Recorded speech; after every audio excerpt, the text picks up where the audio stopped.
बाज़ मरीज़ अपना मसला सुनाए बगैर और अपनी बीमारी को बताए बगैर डायरेक्ट प्राइस पूछते हैं कि जी कीमत क्या है। देखने में आया है कि बहुत सारे पेशेंट्स फ़ोन कॉल पर या व्हाट्सएप के ऊपर डायरेक्ट प्राइस पूछते हैं।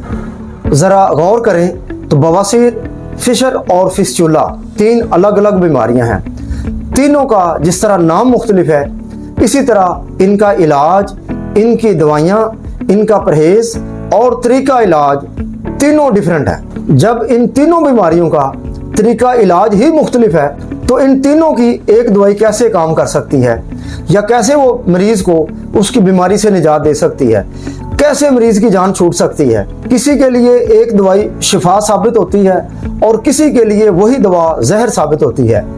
जिस तरह के पंजाबी में कहा जाता है, किसे नू माँ बादी ते किसे नू नरोए। देखने में आया है अगर किसी को फिस्चुला का मसला है तो भी दवाइयाँ बवासीर की दी जा रही हैं, और अगर किसी को मसला फिशर का है तो भी दवाई बवासीर वाली ही इस्तेमाल हो रही है, और परहेज भी तकरीबन वही बताया जा रहा है। इसको समझना बहुत आसान है।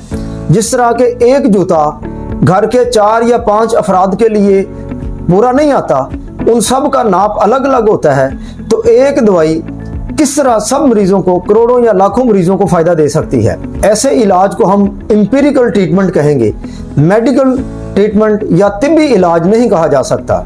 जिस तरह घर के तमाम अफराद का नाप अलग अलग होता है, एक जूता 4 या 5 अफराद को पूरा नहीं आता, इसी तरह हर मरीज का मर्ज, उसका मिजाज, उसकी अलामात मुख्तलिफ होती हैं और उसी हिसाब से उसका इलाज भी मुख्तलिफ होना चाहिए।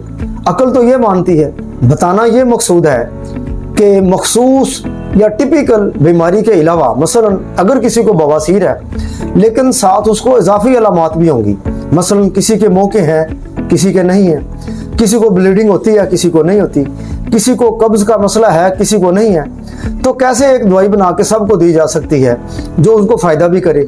तो इसलिए टिपिकल दवाइयों के साथ साथ, यानी कि उसकी स्पेसिफिक मेडिकेशन के साथ साथ कुछ इजाफी या एडिशनल दवाइयाँ भी देनी पड़ती हैं। जिस तरह अगर किसी को बवासीर है तो साथ ब्लीडिंग भी होती है और बाज़ को ब्लीडिंग नहीं होती, तो जिसको ब्लीडिंग है उसकी ब्लीडिंग का इलाज भी करना पड़ता है। इसी तरह अगर किसी को बवासीर का मसला है तो बवासीर की दवाई के साथ साथ अगर किसी को हेमरॉइड्स या पाइल्स का मसला है, यानी उसको मौके हैं, तो साथ मौकों का इलाज भी करना पड़ता है। इसी तरह अगर किसी को फिशर का मसला है तो साथ कॉन्स्टिपेशन भी है। बाज़ को कॉन्स्टिपेशन नहीं होती, बाज़ को दर्द कम होती है, बाज़ को दर्द ज़्यादा होती है। तो ये मुख्तलिफ स्टेजेस, मुख्तलिफ लेवल बीमारियों के जो हैं, ये मुख्तलिफ जो है दवाइयाँ, मुख्तलिफ मेडिकेशन या दवाइयाँ डिमांड करते हैं। तो मेरी रिक्वेस्ट है कि खुदारा इस बात को समझें कि एक दवाई बना के किस तरह हम लाखों करोड़ों लोगों को जान बचा सकते हैं और वो इससे ठीक हो सकते हैं। तो हर फर्द का जिस तरह मिजाज अलग है, उसकी बीमारी का दौरानिया अलग है। किसी की 2 साल की मसला है, किसी को 10 साल का मसला है, किसी को भी 5-6 महीने का मसला है, तो किस तरह एक दवाई बना के सबको दी जा सकती है।